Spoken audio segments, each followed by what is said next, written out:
Today we're building a prototype for a screen companionway door panel in a Catalina 30 sailboat.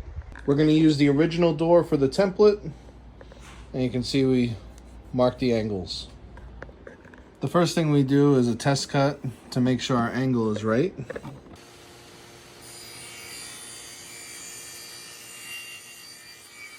Pull it up and check the angle. That looks good. Now we can make the final cut.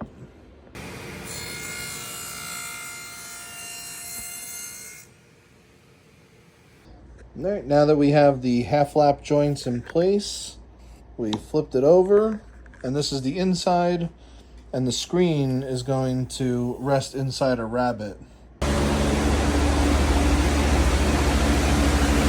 And now we wait.